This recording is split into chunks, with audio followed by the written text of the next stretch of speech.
1, 2, 3 o'clock, 4 o'clock, rock. 5, 6, 7 o'clock, 8 o'clock, rock. 9, 10, 11 o'clock, 12 o'clock, rock. We're going to rock around. Well, my guest this evening is John Campbell. Welcome to the show, John. Hi, Cecile. Nice to be here. Nice to have you here because I heard you in the Christchurch Cathedral using your fingers to play all the Shadows music. And is that one of your party tricks? Is one of your favourite focuses? Party trick? Don't know about that. An obsession would be more like it. I'm sure my wife would say. Yeah, the old Shadows have been it for me, actually. Ever since I heard Apache back as a youth, just never been able to get away from that sound. It was interesting in those early times because we made a transition from orchestra-type bands, and there was a time when it was very much the piano and the fiddle and the sax. And That's the one, when they came along, the Shadows, it was like it blew your socks off, didn't it? Yes, I guess they sort of focused on the guitar.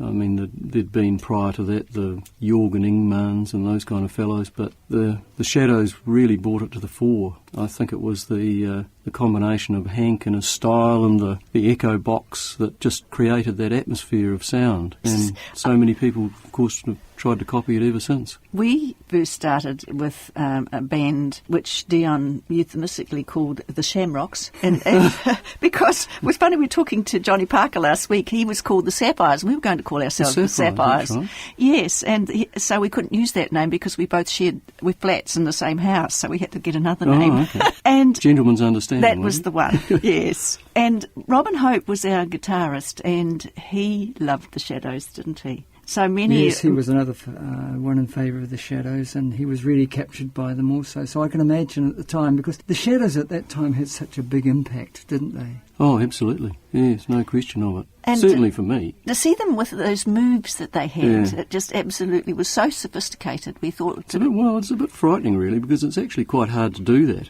especially and play those lead moments. You'll always notice that in the tricky bits of the solos, Hank will always stop the step and just stand there and do it, and then back into it again. Yeah, well, they obviously discovered early on that they had to do something to be visually attractive to their audiences rather than just stand there and play the music. Because that was the time of transition into television, wasn't it, for them? It was later for us, but around that time in England was when they finally were getting exposed to the television. Yes, and of course in those days it was all live television too, which would have been a real mission, I should imagine, from their point of view. So let's just go back then to when you were fairly young and you saw the Shadows, and had you been playing guitar at that stage, or had you just determined to? Well, no, ironically I was a cathedral chorister for 6 years, and I would have still been a cathedral chorister when I first heard Apache, and I didn't have a guitar. I didn't really know what a guitar was at that stage of the game. I had a ukulele, and so I started to play it on a ukulele. Oh, that's an interesting twist. Quite interesting, because Jerry Lorden, the guy that wrote Apache, actually demonstrated it to the Shadows on a ukulele before they ever recorded it. Wow. Isn't that amazing how many of the musicians we've spoken to, Dion, who've talked about their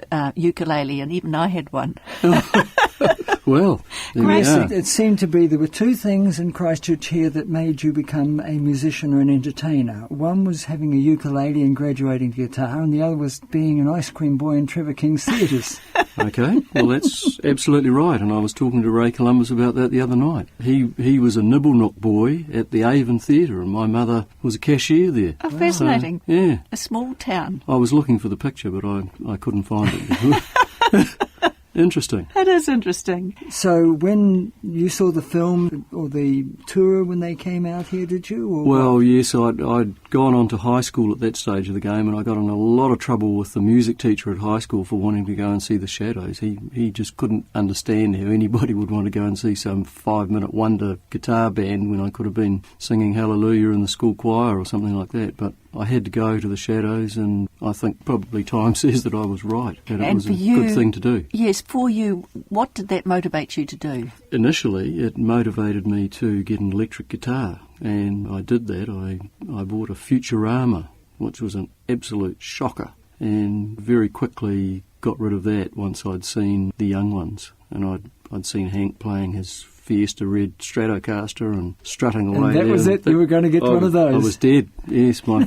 My father told me that if I got school certificate, he would buy me a motor scooter. And when I saw this guitar, I said, "Don't worry about the motor scooter. I want that guitar instead." And he was quite mystified, was he? Well, he was, yeah. But I think it was, financially, it was quite good from his point of view. Yes. Because the guitar was cheaper. I must admit, though, it was difficult in those early times to pay for musical instruments because we had very little spending money to spend on those extra things, and often they had to be time payment or something. Well, yes, and also you had to have a no remittance licence to bring them in because they were under import control at that stage of the game. So I remember my father used to have to arrange to acquire some overseas funds or a proportion of whatever it was, 25% or something like that. A bit like buying a British car new. You Exactly. had to have sterling. No remittance licence. Is that what it was called? Yeah. Is it? Right. Yes, they're fascinating because Brian Thomas was saying his came in at the same, and he kept ringing up and they'd say it's in Honolulu or it's almost at Littleton, or because they came in by ship. Of course. Yes, well, of course, we all wish that we had our original one, but Brian's lucky enough to have had the common sense to keep it. Right. So it's not very often you see a genuine guitar like that that's been one-owned, and, you know, it's just amazing. So you got your guitar. I did. How did you learn? Self-taught? Completely What? self-taught, yes. A ukulele chord book, really, that I transported to the guitar. Lots of listening. I always had a reasonably good musical ear, I guess, and the cathedral choir gave me a very good musical background, so it wasn't too much difficulty in getting into that, learning to play. You've got a good ear. But- You must have had a good ear, I would say, too, to be able to do that. Pick those yeah, I notes guess out so. and I guess hear so. them, and there it was. But I've always been, I look at guys like Brian Ringrose, who is a complete guitarist, and I actually feel ashamed to play in his presence because he's so good.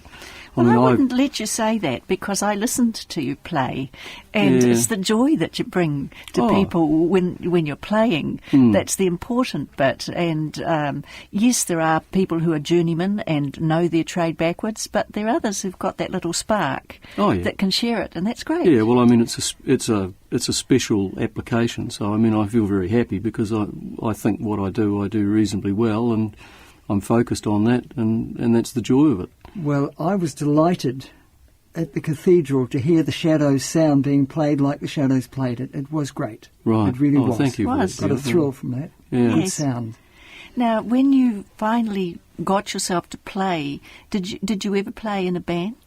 Oh, yes. I started up a band pretty much straight away, and we got into the church dance circuit, actually. We used to play around St Matthew's and St Teresa's. So what was that all first around band the called? place. Well, the first band, I think, we were called the Torments, believe it or not. That was a risky name to say. Yes, exactly. And we had a Sunday night job in a small coffee house on Cambridge Terrace, and we kind of grew from there. And then I guess after the church dances, we kind of learned our trade there. And I guess our first big break was Surf City down at the South Brighton Domain. We played there for about 18 months, and that was a really big scene. And we used to put on a show on a Saturday afternoon at the Sound Shell at Brighton as part of a promo thing, and you know, we had lots of kids coming along and dancing, and then they'd all truck out to Surf City on a Saturday night. So that was a wonderful thing. So what sort of music would you play at Surf City? Was it a mixture? Yeah, in those days there was a genre that was called surfing music, and I mean, it could be anything. It's just basically 12-bar blues type stuff. You know, there was hot rod music, surfing music, you call it what you will, but it was all pretty much the same stuff. And did you ever get to do the Beach Boys music? oh yes, we did a lot of Beach Boys stuff. They were quite Yes. hard. Yeah, probably not very well, but you know, we'd probably go for the easier ones, not into the really ambitious numbers. But yeah, we used to do a lot of that. We used to do a lot of Cold Joy and the Joy Boys stuff. That's right. That's Cold an old Joy. name. That's a long The one. I old remember Australian it was in Sydney, 1960. Johnny O'Keefe, Cold Joy and the Joy Boys. Billy Thorpe and the Aztecs, Aztecs, yes. yeah, that sort of stuff. And that was So all the well rage, into that. wasn't it? Yeah. For those of you who've just joined us, you're listening to Dion and Cecile talk with John Campbell, and he's reminiscing about the years in the 60s when he was a dab hand at playing the tunes of the time, which included all the surfing music. And shadows. And the shadows. I wanted to say that when you talked about the surfing music and Brighton, it was bringing back memories of Dion. You was in the surf club there for years, weren't you? And there was great things going on. Because we were always working on this weekend, we never got to go ourselves, but we would go past and there'd be all noises and wonderful things happening. It was quite a big thing in those days. It was. Yeah, it was always jam-packed. Yeah, it was really great.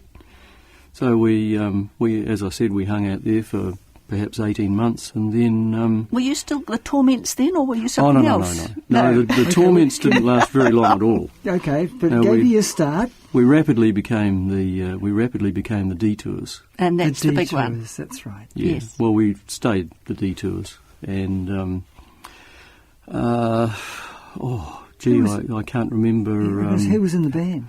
Do you remember? The initial band was a fellow called Bob Barrett, who was a fellow Shirley Boys High School type, on the drums. A guy called Paul Sargison was our rhythm guitarist. He's still about town. Works for one of the big accounting firms. Who else was in there? A guy called Mike Robinson was our bass player, and Jim Phillips, who you probably know reasonably well. He was in the band at that stage of the game. Gosh. Yeah. It's funny where we all start from, isn't it? Oh, yeah. Okay, so then when you graduated up further? We went to the Laredo with pretty much a new lineup. We had a drummer called John Clinton at that stage of the game, and Mike had moved on, and Trevor Wright was in the band and had been for some time. So that was really quite a stable unit for a long time, and we quite soon reduced ourselves down to a four-piece group and perhaps focused a bit more on the Beatles type stuff that was, that sort of Mersey beat. So that would have been two guitars, rhythm and lead, bass and drums. Bass and drums. Yeah, good unit. Yeah, okay. The standard Shadows format. And sort of what times would you be playing? How do you mean? Well, some of the bands were playing really late, and some of them... Oh, okay. No, at that stage we'd moved to the Laredo, which was in the Horticultural Hall, which of course is now as a car park. But that Horticultural Hall had a beautiful dance floor. Certainly did. It was a really good facility. Yes, lovely hall. But the thing I recall most about it was the fact that it had big windows at the opposite end from the stage. And you'd play something sharp, and you could really hear the slapback coming off that window. But of course, the more people that were in there, that's right. And we used to get quite big crowds in there, upwards of 2,000 people into that hall, which was quite big. Yes, well, I know there's lots of people can go in there because our son played there one time. Put on a show. Yes, and that they were the Cure, and everybody was terribly depressed, and it was a wonderful night.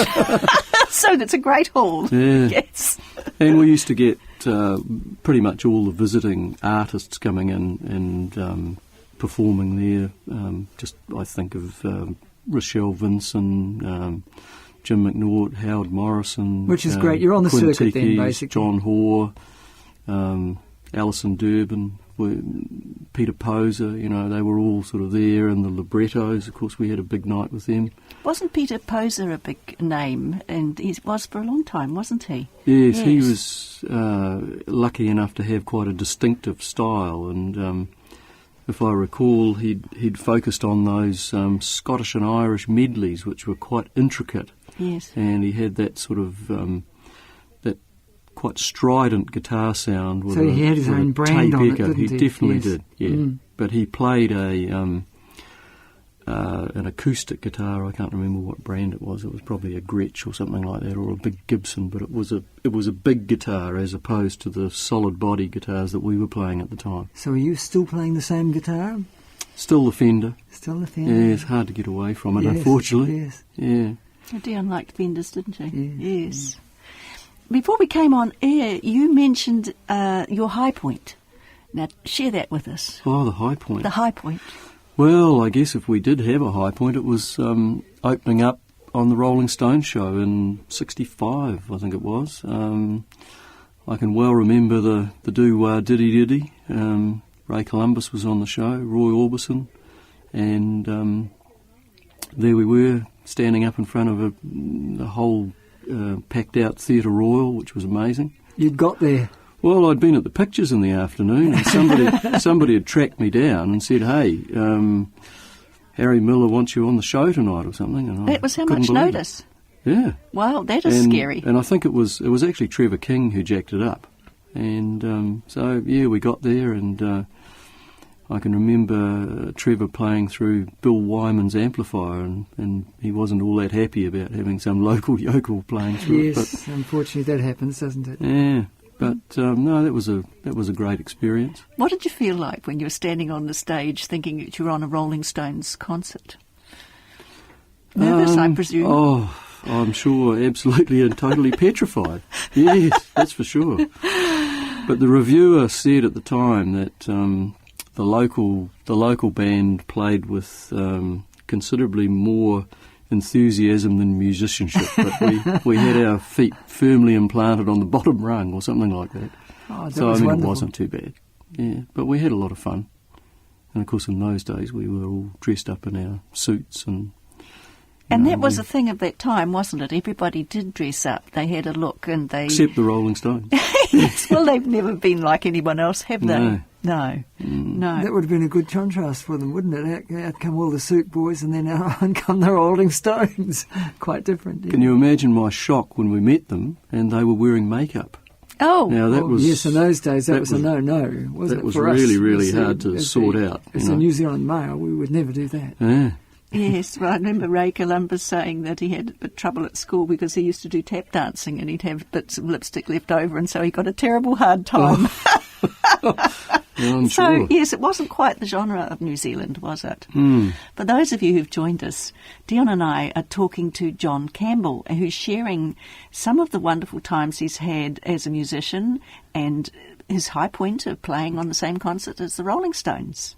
So, there you were. I think we were firmly entrenched at the Laredo at the time. It was very good for us, actually. So, yeah, very enjoyable. Little bit of recognition. Doesn't it do wonders to the fact that people in New Zealand had this kind of attitude that homegrown wasn't as good as anything from outside New Zealand? And that's part of what we do, what we want to do is celebrate that next year, is the fact that the musicians that came out of Christchurch are world class. And I'm sure you're in there too, John. Well, it's very nice to hear that. Yes, I'd like well you to are, think because I heard it. Yeah. It was great, yes. Oh, that's good. Was there music in your family? Yes, definitely. My father was very musical. My mother was more appreciative of music than she was actively involved in it. But, yeah, I think there was always a very good basic provision of that sort of stuff in the family. We all enjoyed it. Yeah. And do you have It family wasn't hard to go on from there. Which? Do you have family following? Playing music? Well, our son... is a pianist. He's got his grades up to I think he got up to grade 6, which I was very happy about. He doesn't unfortunately have all that much inclination to do it professionally, but no, it's the joy of it that's important, isn't it? He's very good, and he enjoys when he plays. Have you got any funny moments to share with us? Funny? Well, probably. There's always one. Yeah, this has got to be funny. This has got to be funny.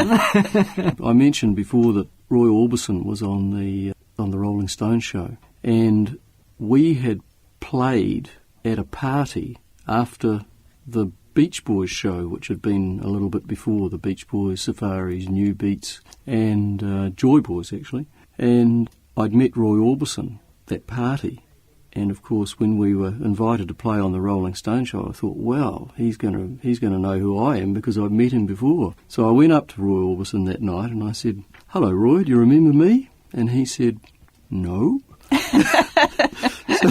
that very rapidly put me in my place. But it was funny at the time. Yes. Isn't it funny? Disastrous, would you Yes. say at the time? Yes, you feel yourself shrinking and sort Well, I of... did the same thing with Sterling Moss in the BRDC a few years ago. Exactly the same reaction. So one becomes immune to these things, Dion. I But- mean, the myriad of faces that would go past, Yes. it's easily That's the understandable. point. you It's know. the myriad of faces that come up to people that But have got that. the wide-eyed, enthusiastic youth, That's you know, wonderful. is always Yes. going to be there. Do you have any other kinds of music which is favourite of yours? Oh, I really don't. I don't have a hard and fast preference for anything in particular. I think I've got a fairly wide musical taste. I like groups. I'm very much into the Eagles, Foreigner, I like those groups. Elton John, you know, big into the old DVD watching thing, and definitely not focused on instrumental music. But ironically, I suppose it always has to be, but if I had to really say what my favourite music is, it would probably be church organ music. So there is nothing like a Bach, toccata and fugue played on a big fat church organ. It's got amazing sound. The one in the Christchurch Town Hall is great, isn't it? Yes, but the one in the cathedral Is even with those better. big 32-foot diapasons, it's just amazing. Amazing. And of course you hear the that in building. full flight, Yes. with all, as you say, with all the reverberation around the building and stuff, it's just spine-tingling. You An know? experience. Coming up to date, what have you been doing in the music line? Have you been playing at all or what? No, to be honest, I play in public very little, but I try to keep my hand in at home. I mean, I've always had a studio and I always mess around, but And you did play at the Cathedral Rock Revival there of Spencer Street. yes, Blues, indeed, and on for my both the sins. Friday and the Saturday night, and I can tell everybody that I heard you and it was great. Yes, there was 2,500 people came to listen, Yes, I believe. Wonderful that's wonderful, times. isn't it? It is wonderful Yeah, times. so for an ex-chorister to be able to go back and play in that environment, it's absolutely amazing. John, I want to thank you very much, but before we get to the end of our program, I'm going to ask you the usual question. Are you 50 plus and loving it? 50 plus and loving it, absolutely, but I'm not going to be 50 plus for very much longer, I have to confess. I'm just about over the hill. I want to invite you on air to take part in the festival at Walla Rock and Roll, the 50 years of plus, next March. Right. If you're in town, we'd really Love like to. you to be part of that. That would be wonderful. That'll be at the Absolutely. Town Hall Auditorium, Yeah? and hopefully there will also be a night in the James Hay the next night on the Sunday, which will be a Hall of Fame type of situation where all the old musos and musos of the time can come and be recognised for their services to all the people that from Canterbury over those years Right. and to music. Well, in Wonderful. the first instance, with the Rock and Roll Hall of Fame, it's going to be a website, I think, because like everything, we have to learn to walk before we can run. Yes. But I think the joy of it is that we're still here, most of us, and we want to take that occasion to celebrate it while we're still here. So I Yes. thought, what a good idea to inaugurate our musicians, but while we're still here. Yes. Much more fun. Absolutely. Yes. Yeah. So I want to And thank you- you very much for coming along and sharing with us tonight. Well, thank you for the invitation. It's been great. Yes. It's been a pleasure. Thank you. Thank you. Thank you.